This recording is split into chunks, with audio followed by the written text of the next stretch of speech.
అందరికీ వందనములు. నేటి దినం ఆరాధనకు మిమ్మల్ని నేను ప్రేమతో ఆహ్వానిస్తూ ఉంటున్నాను. ప్రియులారా, మనం ప్రార్థన చేసుకొని ఆరంభించుకుందాం. ప్రేమ కనికరం కలిగిన ప్రియ పరలోకపు తండ్రి, ఇంతవరకు మీరు మమ్మల్ని కాపాడిన విధానమును బట్టి మీకు వందనాలు సమర్పించుకుంటూ కొన్ని నిమిషములు లేఖన భాగం ధ్యానించిన ఏంటుండగా ప్రభువా, మీ యొక్క సన్నిధిని మాకు తోడుగా నుంచి వాక్యమును సరిగా గ్రహించి అన్వయించుకొని దాని ప్రకారం జీవించి కృప దయచేయమని యేసునామమున అడిగి వేడుకుంటున్నాను తండ్రి. ఆమెన్. ఫ్రెండ్స్, ఒక పాట పాడి మనం ప్రభువుని ఆరాధిద్దాం.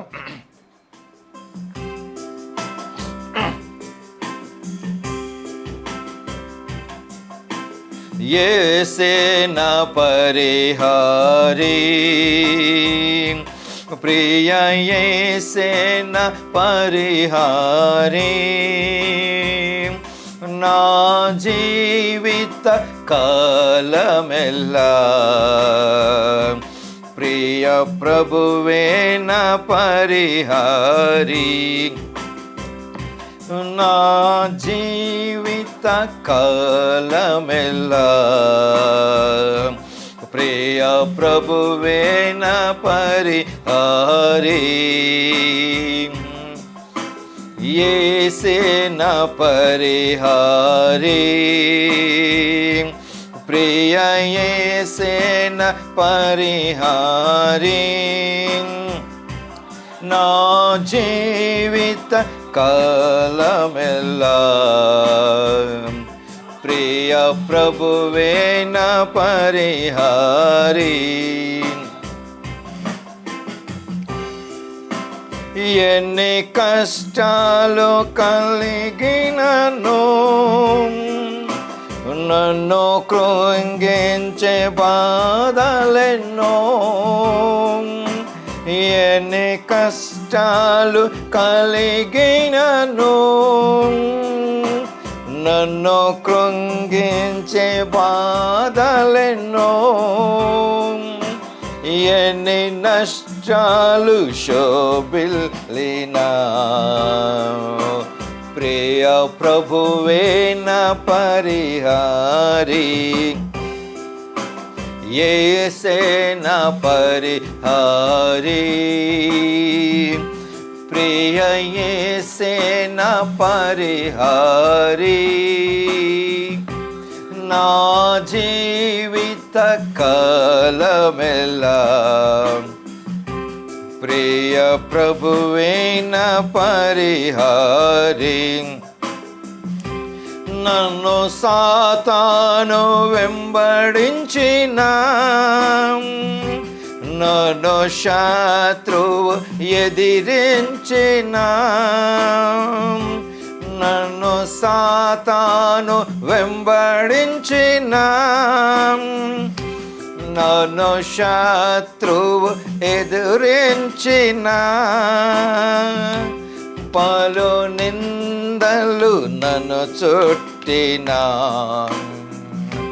ప్రియ ప్రభువే నా పరిహారీ,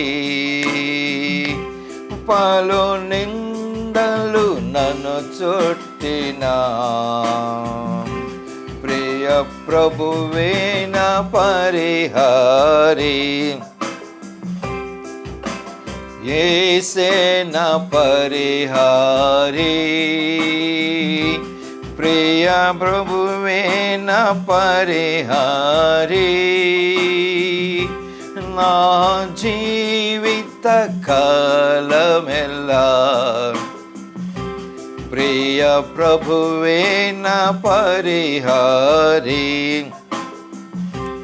దేవా నీవే నా ఆధారం, నీ ప్రేమకు సాటెవరు, దేవా నీవే నా ఆధారం, నీ ప్రేమకు సాటెవరు, నా జీవిత కాలమంతా నిన్ను పాడి స్తుతించెదను, నా జీవిత కాలమంతా నిన్ను పాడి స్తుతించెదను.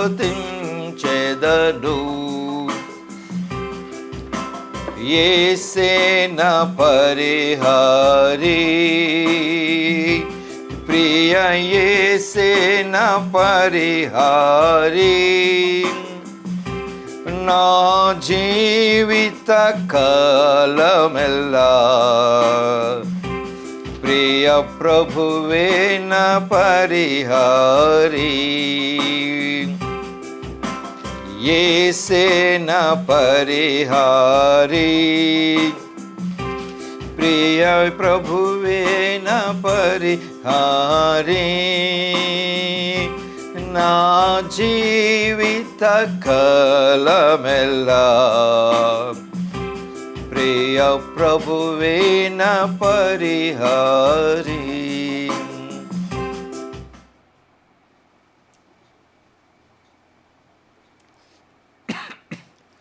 ఫ్రెండ్స్, మరొకసారి ప్రభుపేట మిమ్మలను ఈ యొక్క ఆరాధనకి ఆహ్వానిస్తూ ఉంటున్నాను. కొన్ని నిమిషములు లేఖన భాగంలో నుండి, స్క్రిప్చర్ పోర్షన్ నుండి అనేక పర్యాయాలు వాక్యం వింటున్నప్పుడు మనకు అనిపించవచ్చు, అంటే రెఫరెన్స్ ఏదైనా చెప్పగానే ఇది గతంలో నేను విన్నాను, నాకు తెలుసు. అవును, ఎంత మనకు తెలిసినప్పటికీ కూడా అనుదినము ఆయన వాక్యం ద్వారా బలపడటం అన్నది మనకు అవసరం.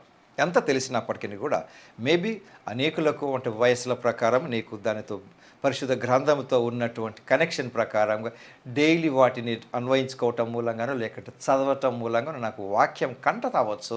కానీ ప్రతి దినము కూడా నూతనంగా మరొక ఐడియాను, ఒక తలంపులను దేవుడు వాక్యం ద్వారా మనకిస్తాడు. సో కాబట్టి ఎప్పుడైనా వాక్యం వింటున్నప్పుడు కూడా ఓహో ఇది ఇది ఇది ఇలా మాట్లాడపోతున్నాడేమో, ఇది చెప్పబోతున్నాడేమో అని చాలామంది అనుకుంటూ ఉంటుంటారు. అది కొంతవరకు సమంజసమే అయినా కూడా ఒకే వాక్యాన్ని ఒకే వ్యక్తి పలు రకాలుగా కూడా దేవుడు మాట్లాడించవచ్చు అతని ద్వారా. కరెక్ట్. సో ఇప్పుడు మనం చదువుకుంటాం, ఒక చిన్న వాక్యం చదువుకుందాం. ఒక వచనం 32వ కీర్తన 8వ వచనం కనుక చదివినట్లయితే ఇక్కడ దైవ ధ్యానము దావీదు గారు రాసినటువంటి ఒక విషయాన్ని దావీదు గారు రాస్తున్నారు కదా. దావీదు గారు రాస్తూ ఉంటున్నప్పటికీ ఇది ఎవరు మాట్లాడుతున్నట్టుగా 8వ వచనాన్ని మనం చూస్తున్నాం. రాసింది దావీదు గారే, అంటే దేవుడి యొక్క పక్షంగా ఇతను నాకు నీకు తెలియపరుస్తూ ఉంటాడు. అంటే దేవుడికి ప్రతినిధిగా ఉంటూ ఇతను నీకు తెలియజేస్తున్నాడు, దేవుడు నీతో మాట్లాడుతున్నాడని దావీదు గారు నీకు జ్ఞాపకం చేస్తున్నారు. నీకు ఉపదేశము చేసేదను, నీవు నడవవలసిన మార్గమును నీకు బోధించేదను, నీ మీద దృష్టి ఉంచి నీకు ఆలోచన చెప్పేదను. ఇది ఒక రకంగా చెప్పాలి అని అంటే ఒక సూత్రంగా మనం తీసుకుందాం. ఇది అన్నిటికీ వర్తిస్తుంది.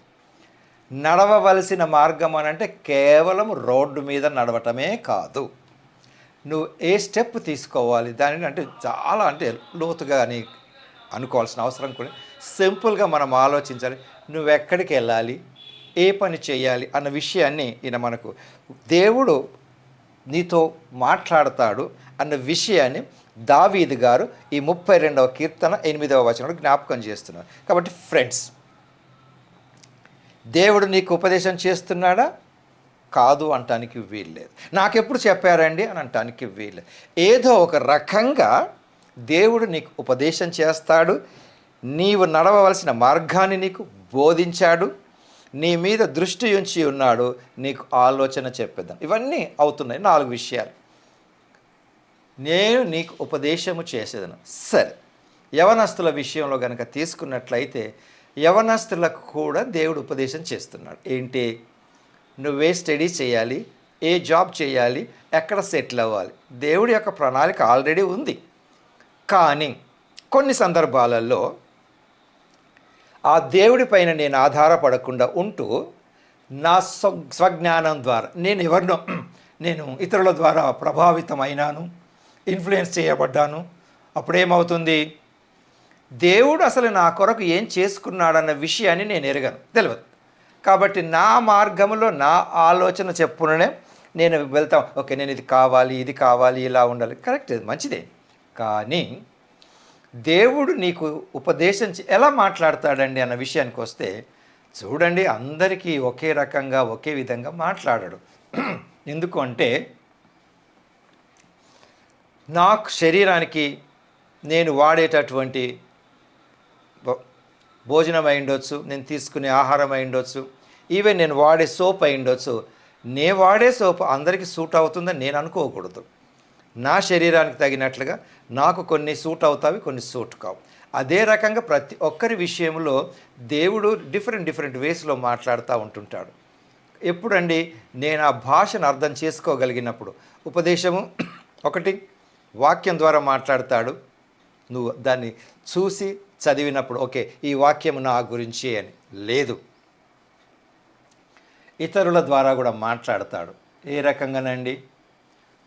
సౌలు గారు యేసు ప్రభుతో ముఖాముఖి ఎన్కౌంటర్ అయిన తర్వాత దృష్టి కోల్పోయినప్పుడు అననీయతో మాట్లాడి అననీయను సౌలు దగ్గరికి పంపుతాడు. ఆ రకంగా. అంతేకాకుండా సౌలు పౌలుగా మారిన తర్వాత వీరు అకుల ప్రిస్కుల వారు చేర్చుకుంటారు. చూసినారు కదండి, చేసి ఆయనకు కొన్ని బోధిస్తూ ఉంటుంటారు. ఈవెన్ మన లైఫ్లో కూడా మీ వయసులను బట్టి ఉంటుందండి. చిన్న పిల్లలకి మేబీ ద ఇన్స్ట్రుమెంట్స్ ప్లే చేయటమేనేమో, పెయింటింగ్ వేయటంలోనే కానీ సార్ వాళ్ళు కొంచెము చిన్న వయసులో నుంచి నేర్చుకుంటున్నప్పుడు పెద్దవాళ్ళు వాళ్ళని గ్రహించి I think you are perfect in this one, కాబట్టి నువ్వు ఇంకా ట్రై చేస్తే దేవుడు ఎవరి ద్వారానే ఉపదేశం చేయొచ్చండి. ప్రకృతి ద్వారా కూడా మాట్లాడుతూ ఉంటుంటాడు. ఎలాగండి ఉపదేశం చేస్తూ ఉంటుంటాడు. కానీ నేను ఎవరు ఎలా ఎప్పుడు నాతో మాట్లాడుతున్నారన్న విషయాన్ని నేను ఆలోచించుకోవాలి. లేదు దేవుడే వచ్చి నాతో మాట్లాడాలి, ఆయన చెబితేనే వింటా, అది కొన్ని సందర్భాలలో అంత మంచిది కాదు. దాన్ని మరో రకంగా తీసుకున్నట్లయితే మొండితనం అనొచ్చు. ఓకే, పట్టుదల కలిగి దేవుడి పైన భారం కలిగి దేవుడు నాతో మాట్లాడాలన్న తృష్ణ ఆశ కలిగి ఉంటే మంచిదే. కానీ సెకండ్ పర్సన్ థర్డ్ పర్సన్ వచ్చి నీతో మాట్లాడినప్పుడు నేను దీన్ని ఒప్పుకోను, దేవుడే నాతో మాట్లాడాలి అన్ని సందర్భాలలో కాకపోవచ్చండి. కాబట్టి ఫ్రెండ్స్, యూత్ అనొచ్చు, ఎల్డర్స్ అనొచ్చు, ఈవెన్ మీ పిల్లల పెళ్ళిళ్ళ విషయంలో అనొచ్చు, లేకుంటే పెళ్ళి చేసుకోబోయే వారి విషయం అనొచ్చు, లేకుంటే స్కూల్ అడ్మిషన్ విషయంలో కూడా అనొచ్చు. అడ్మిషన్స్ విషయంలో ఒక వ్యక్తిగా నాకంటూ ఒక కోరిక ఉండొచ్చు. నా పిల్లల్ని పలానా ఒక స్కూల్లోనే చేర్పించాలి, హై స్టాండర్డ్ స్కూల్స్. నా అంతరంగంలో ఏముండొచ్చు, నా కొలీగ్స్ నా ఫ్రెండ్స్ అంతా అక్కడ చదువుకుంటున్నారు కాబట్టి నా పిల్లల్ని కూడా అందులో వెయ్యాలి అని. బట్ నా వెల్ఫేర్ కోరే వ్యక్తి నాతో మాట్లాడి, సార్ ఎందుకండి అంత ఫీజెస్ ఎక్కువగా ఉంటాయి, పైగా మీకు అంత శాలరీ వస్తుందో లేదో, ఎందుకండి వేయటము, ఏ స్కూల్లోనైనా వేరే ఆప్షన్ లేదా మీకు అని అడగొచ్చు. అప్పుడు నేనేమనుకోవాలి, దేవుడు నాకు ఇచ్చిన జ్ఞానం చేత నేను దాన్ని ఆలోచించాలి. ఒకటేంటి, ఓకే నా మేలు కోరి చెప్తున్నాడో కాబట్టి నేను కొంచెం ఆలోచించుకొని నేను తీసుకునే నిర్ణయాన్ని నేను కొంచెం పెండింగ్లో పెట్టుకొని ఆలోచించుకొని పిల్లల అడ్మిషన్స్ చేస్తాం. లేదు నా పిల్లలు అందులో చదవటం అతనికి ఇష్టం లేదండి అని అనుకుంటున్నాడని నేను అనుకున్నప్పుడు నేను ఆయన యొక్క ఉపదేశాన్ని నేను తీసుకోను. కానీ ఇక్కడ అతను దేవుడు కాదు, దేవుడు ఎవరి ద్వారానైనా కూడా మాట్లాడించవచ్చు అన్న విషయానికి నేను చెప్తున్నా ఉంటున్నాను. ఓకే, అదొకటి. ఈవెన్ కొన్ని సందర్భాలలో అన్నౌన్ పీపుల్, నేను స్కూల్కి వెళ్ళినాను, జస్ట్ ఎగ్జాంపుల్ అండి, ఏదో ఒకటి అనుకుందాం, అక్కడికి వెళ్ళిన తర్వాత నా పిల్లల్ని పర్టికులర్ స్కూల్లో జాయిన్ చేసుకుని ఒక వ్యక్తి నాకు తెలియకుండా కూడా అక్కడ ఉన్నాడు అనుకోండి, సార్ మీరు ఎందుకు వచ్చినారు అన్నప్పుడు, సార్ మా పిల్లల్ని అడ్మిషన్ కొరకు వచ్చిన, ఇది ఎగ్జాంపుల్ అండి, అయితే సార్ మా పిల్లల్ని కూడా ఇందులోనే చేర్పించినాను. అతను కూడా నాతో మాట్లాడతాడు కదా, ఏమని, ఫీజు గురించి మాట్లాడవచ్చు, అకాడమికల్ స్టడీస్ గురించి మాట్లాడవచ్చు, ఇక్కడ ద రూల్స్ అండ్ రెగ్యులేషన్స్ గురించి మాట్లాడవచ్చు. నిర్ణయం నాకే విడిచిపెడతాడు. ఆయన నా పైన ఏమీ కఠినంగా ప్రవర్తించడు, ఏమీ చెయ్యండి చేయకూడదని చెప్పడు. కానీ పర్యవసానాన్ని నా ముందు పెట్టి సార్ ఇలా ఉంటుందండి అని చెప్పి అతను నవ్వుతూ చెప్పొచ్చు. తెలిసిందని చెప్పినప్పుడు నిర్ణయం తీసుకోవాల్సింది నేనే కదండి. కాబట్టి ఫ్రెండ్స్, వాక్యం వింటున్నటువంటి ఎవరైనానండి, ఎనీథింగ్, మనం హాస్పిటల్లో చాలా చెక్ చేస్తాం, ఏది మంచిది ఏది ఎలా ఉంటుంది. అదే రకంగా నీ జీవితాన్ని గురించినటువంటి విషయాలను కూడా నువ్వు పరీక్ష చేసుకోవాలి. ఏ విషయాలండి, మీ పిల్లల భవిష్యత్తు గురించి అకాడమిక్స్, ఫైనాన్సెస్ కూడానండి. ఫైనాన్సెస్ కూడా కొద్ది మందికి సంపాదన కంటే ఖర్చులు ఎక్కువ పెడతా ఉంటుంటారు. కొన్ని సందర్భాలలో అదే కుటుంబంలో ఉండేటటువంటి భర్త, భార్యలు గానీ, లేకుంటే పిల్లలు, పేరెంట్స్ కానీ అనుకో ఇంత అవసరమా దీనికి అని. ఎందుకండి కొన్ని కొన్ని సందర్భాలలో స్తోమతకు మించినటువంటి ఖర్చు ఎక్కువ పెడతా ఉంటుంటాం. అప్పుడు కొద్దిమంది నీ అంతరంగంలో కూడా దేవుడు నీతో మాట్లాడుతూ నువ్వు ఎక్కువ ఖర్చు పెడుతున్నావు అని. ఈ విషయానికి వస్తే ఫ్రెండ్స్, అంటే మన ఫ్రెండ్స్ విషయాలలో కూడా చాలామంది ఫైనాన్సెస్ విషయంలో ఎవరిని చూసినా అంటే మన ఫ్రెండ్స్ కానీ కాదు, మన క్లోజ్ ఫ్రెండ్స్ని పక్కకు పెట్టండి కాసేపు.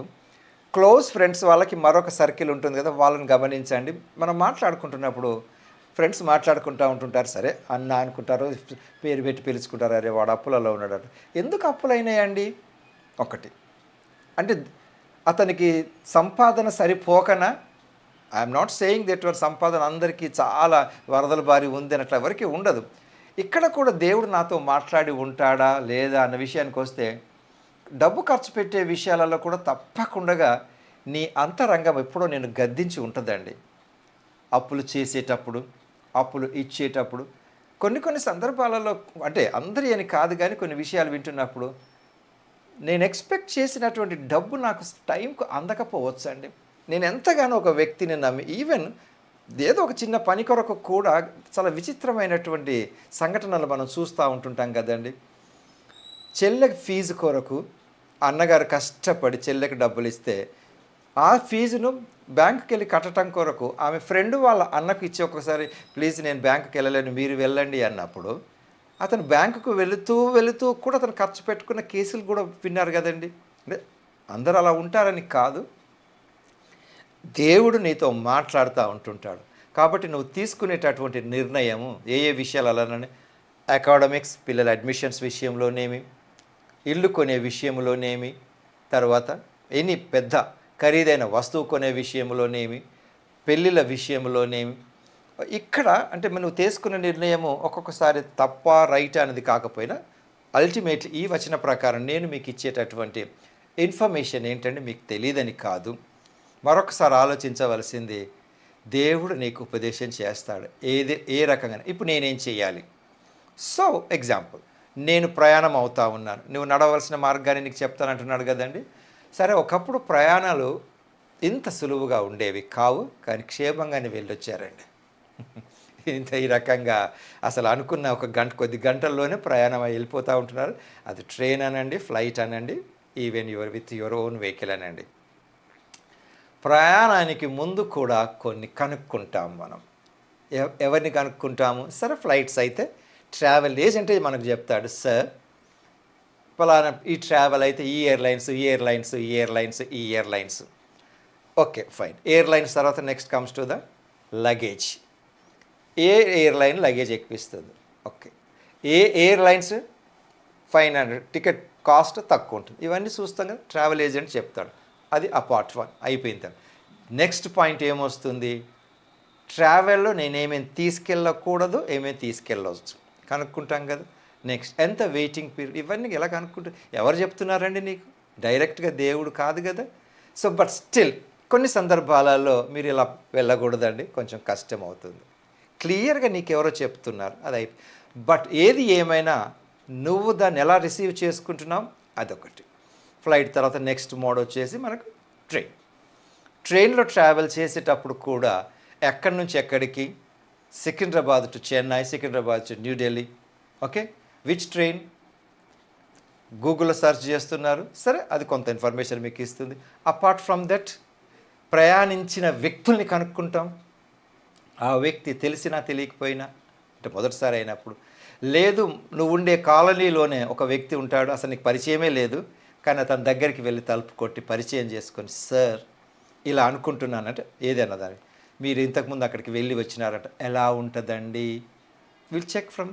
ఆ వ్యక్తితో మాట్లాడాలన్న తలంపు నీకు ఎందుకు వచ్చింది? ఎవరో నీకు చెప్పినారు, మీ కాలనీలో పలానా ఆయన ఉంటాడు, అంతే కదా.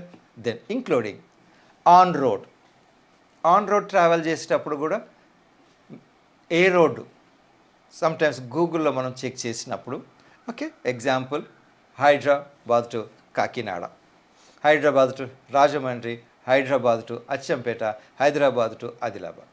రోడ్డు మనకు తెలిసినప్పటికీ అడుక్కుంటూ పోవచ్చు. But we're preparing. ఈ తలంపు నీకు ఎక్కడి నుంచి వచ్చింది? ఫస్ట్ ఏమన్నాడు? నీకు ఉపదేశం చేస్తాడు. రైట్? నీకు ఓకే ఆదిలాబాద్ లేదా రాజమండ్రి అనుకుందాం. రాజమండ్రిలో నువ్వు గూగుల్లో ఓపెన్ చేసి రాజమండ్రి అన్నప్పుడు రాజమండ్రి నీకు 4-5 వేస్ చూపిస్తుందండి. కొద్దిమంది వెతికే వాళ్ళు కూడా పైన క్లిక్ చేసి నో టోల్ రోడ్స్, అంటే టోల్ రోడ్ మీద నుంచి కాదు, సైడ్ నుంచి తీసుకెళ్ళాలి. That will show you highways, only highway చూపిస్తుంది. దాంట్లో నీకు టోల్ ప్రైస్ ఎంత అవుతుందో కూడా చూపిస్తుంది. దాంట్లో కింద సజెషన్స్ కూడా మీకు ఇస్తూ ఉంటుంటారు కదండి. ఎవరో నీకు టోల్ గేట్స్ దగ్గర మనం ఆగినప్పుడు కొద్దిమంది క్యూలో ఉంటారు. వాళ్ళకి వాళ్ళ వెనుకున్న వ్యక్తి వాళ్ళ ముందుకు లేట్ అయితే వాళ్ళకి ఏమని సలహా ఇస్తారు? సార్ మీరు ఎందుకండి ఫాస్టాగ్ని అప్లోడ్ చేసుకోలేదని. నువ్వు టోల్ గేట్కి వెళ్ళక ముందే ఎవరో ఒక వ్యక్తి ఉంటాడు కదా, సరే వ్యాపారం కిందికి ఉద్యోగం కిందికి ఆయన నువ్వు తీసుకున్నా కూడా ఆయన ఏం చెప్తున్నాడు? సార్ ఫాస్టాగ్ తీసుకోండి, యాన్యువల్ పాస్ తీసుకోండి, ఈచ్ టోల్ గేట్ 15 రూపీస్ ఏమండి, 3000 అయిపోయిన తర్వాత మళ్ళీ రీఛార్జింగ్ చేసి. ఎందుకండి? అతను ఎవరో నీకు తెలియదు కదంటే నువ్వు ట్రావెల్ చేసే విధానాన్ని బట్టి ఆ వ్యక్తి ద్వారా దేవుడు నీతో మాట్లాడించుండొచ్చు. సో నీవు నడవవలసిన which route you will take, choice is yours. దేవుడు నానా ఒకటి ఉపదేశం చేస్తాడు. అడ్మిషన్స్, పర్చేజెస్, ఫుడ్, ఏం తినాలి ఏం తినకూడదు. ట్రావెల్లో కూడా నీకు తోడుగా ఉంటాడు. విచ్ మోడ్ ఆఫ్ ట్రావెల్, నువ్వు అక్కడ ఎన్ని గంటలకు ఉండాలి, ఎప్పుడు ఉండాలి, ఎందుకు ఉండాలి, ఏ సీజన్ ఇది, నీ వెహికల్ కండిషన్ ఏంటిది, నీ ట్రైన్ టైమింగ్స్ ఏంటి, నువ్వు టైం ఎక్సెస్గా అవుతున్నావా, విత్ ఇన్ ద టైంలో ఉంటున్నావా, బడ్జెట్లో ఉన్నావా, ఎవ్రీథింగ్ విల్ చెక్ కదండి. అందుకే మనం కొన్ని సందర్భాల్లో ఏదైనా విషయాలు కన్సల్టెన్సీ అంటూ ఉంటుంటాం. దే అడ్వైజర్స్, వాళ్ళు మనకు తెలియదు, they charge fees of course. అయితే దేవుడు నీకు ఉపదేశం చేస్తూ ఉంటుంటాడు. అంతేకాదండి, ఇంకేమంటున్నాడు? నీ మీద దృష్టి ఉంచి ఉన్నాను, నీకు ఆలోచన చెప్పేదను. అంటే ఏంటి? నీ మీద ఫోకస్ చేశాను నేను, నీ మూమెంట్స్ నేను కనుగొంటున్నాను, నీ మూమెంట్స్ నేను కనుక్కుంటున్నాను, నీ మీద ఫోకస్ చేశాను నేను. నీ మీద దృష్టి ఉంచున్నానంటే నువ్వు ఎటెళ్ళినా కూడా దేవుడి యొక్క దృష్టి, అంటే ఆ ఫోకస్ నీ పైన ఉంది. నువ్వు ఇటు వెళ్తే ఇలా ఇలా ఇలా ఇలా చుట్టూ తిరుగుతూ ఉండవు. అప్పుడు నీకు ఆలోచన చెప్తాడు. ఏంటి ఆలోచన? నువ్వు చేసే పనులను బట్టి నీకు ఎంకరేజ్మెంట్ రావచ్చు, maybe second person, third person. లేదు, నువ్వు చేస్తున్నది ఒకవేళ పొరపాటు అయితే, you are doing it wrong, change it. ఇక్కడ మనుషుల యొక్క వ్యక్తిత్వాలను బట్టి నా మీద నాకు ఆలోచన ఆలోచన ఎక్కడి నుంచి వస్తుందండి? దేవుడు నాకు మెదడిచ్చినాడు. ఆలోచనలు, ఈ ఆలోచనలు ఇప్పుడు నా మీద ఫోకస్ ఉంచి ఉన్నాడు, నీ మీద దృష్టి. ఇవి రెండు సింక్రోనైజ్ అయినప్పుడు నేను ఇక్కడ నాకేం చెప్పాలనుకున్నాడో అది నేను రిసీవ్ చేసుకుంటాను. Right, inline. ఒక్కొక్కసారి మనం బ్యాటరీ ఛార్జింగ్ పెట్టినప్పుడు, అంటే ఇవాళ రేపు కార్డ్లెస్ ఉన్నాయి కదండి, దాని మీద కరెక్ట్గా యొక్క బ్యాటరీ ఛార్జింగ్ ప్లేట్ మీద నేను కరెక్ట్గా ప్లేస్ చేసినప్పుడు అది ఛార్జింగ్ తీసుకుంటుంది. కొంచెం యాంగిల్ అటు ఇటు అయినా కూడా ఛార్జింగ్ తీసుకోదు. ఈ యొక్క రిసీవింగ్, ఫోకసింగ్, ఒక రకంగా చెప్పాలి అని అంటే దేవుడు నాతో మాట్లాడాలనుకొని నా మీద ఫోకస్ చేస్తున్నాడు. కానీ నా వ్యక్తిగత స్వార్థంతో నాకు ఈ దేవుడు ఇది కనపడడండి నీకు, ఆ వెలుగు కూడా నీకు కనపడదు. కానీ ఆయన నిన్ను చేసుకుంటాడు. అంటే టవర్ టైప్ సీసీ కెమెరా లాగా తిరుగుతూ ఉంటున్నప్పుడు నాకు అంటే ఇది ఉన్నట్టు నీకు తెలియదు, కానీ దీని నుంచి నువ్వు తప్పించుకోవాలని ఇటు అటు తిరిగి నాకు అక్కర్లేదన్నట్టు నీ స్వజ్ఞానం చేత నీ మీద ఒకడు నీకు ఆలోచన చెప్పినప్పుడు నో ఇది రాంగ్ అని చెప్పి నువ్వు అనుకుంటున్నప్పుడు వెళ్ళలేవు. కాబట్టి ఫ్రెండ్స్, 4 పాయింట్స్ మనం విన్నామండి. ఒకటి, దేవుడు నీతో మాట్లాడతాడు. ఏ రకాలుగా మాట్లాడతాడు? నీ అంతరంగంలో మాట్లాడి నీకు ఉపదేశం చేస్తాడు. నెంబర్ 2, నీవు నడవవలసిన మార్గం, నువ్వు ఎక్కడికి వెళ్ళాలి, ఎలా వెళ్ళాలి, ఎప్పుడు వెళ్ళాలి, ఎక్కడ అడుగు వేయాలి, ఎక్కడ అడుగు వేయకూడదు. ఇక్కడ అనగానే ఇట్ ఇస్ ఓన్, దీన్ని కేవలం ట్రావెలింగ్ మాత్రమే కనెక్ట్ చేసుకోవాల్సిన అవసరం లేదు, వేరే కూడా మనం చేసుకోవచ్చు. అది తర్వాత నీ పైన దేవుడు నీ ఫోకస్. ఇక్కడ ఒక్కొక్కసారి ప్రశ్నలు రావచ్చు. మరి దేవుడు నా పైన దృష్టి ఉంచి ఉంటే నాకెందుకండి ఇన్ని కష్టాలు? దేవుడు నీకు కష్టం కలగాలని ఎప్పుడు కోరుకోడు. మానవుల తలంపుల మూలంగా కొన్ని సందర్భాలలో నేను అంటే కష్టాలలో చిక్కుకునే అవకాశం రాకపోవచ్చు. అలాగని చెప్పి యోబు విషయంలో మరి దేవుడు ఎందుకండి? చూడండి, యోబు చాలా నీతిమంతుడు, అతడు అందులో నుంచి గెలవగలడు అన్న సంగతి దేవుడికి తెలుసు. అయితే యోబు కూడా ఒక మాట అంటాడు కదా, దేవుడి కొరకు కేవలం మనం మంచి అనుభవిస్తామా, చెడు కూడా కాదా అని. ఆయనకు వచ్చిన తలంపులను బట్టి స్నేహితులు దూరం చేశారు, భార్య కూడా కొన్ని మాటలు అన్నది, అయినప్పటికీ కూడా ఆయన దేవుణ్ణి విడవలేదు. కానీ కోల్పోయిన స్థితులు మళ్ళీ రెండంతలుగా పొందుకున్నాడండి. కాబట్టి ఫ్రెండ్స్, మీకు ఇచ్చేటటువంటి ఎంకరేజింగ్ వర్డ్ ఏంటండి అంటే, దేవుడు నీతో మాట్లాడతాడు. ప్రతి దానిని కూడా పరీక్షించి ఆలోచించి గ్రహించండి. తర్వాత ఫైనాన్సెస్ ఖర్చు విషయంలో ఎలా ఉన్నారు, అడ్మిషన్స్ విషయంలో ఎలా ఉన్నారు, ఐటమ్స్ బయ్యింగ్ విషయంలో ఎలా ఉన్నారు, నీ ఇన్వెస్ట్ విషయంలో ఎలా ఉన్నారు, దెన్ నీ ట్రావెలింగ్ విషయంలో నీ ట్రావెల్ ఎలా ఉంది, ఎక్కడ ఉంది, వెల్ ప్లాన్డ్గా చేసుకోవటం మంచిదండి.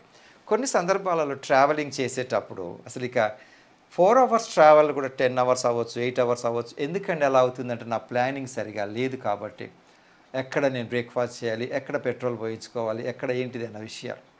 Travel is also blessing from God అండి. నువ్వు అలా చేయటం సరే, అందరూ ట్రావెల్ చేయాలని రూల్ లేదు.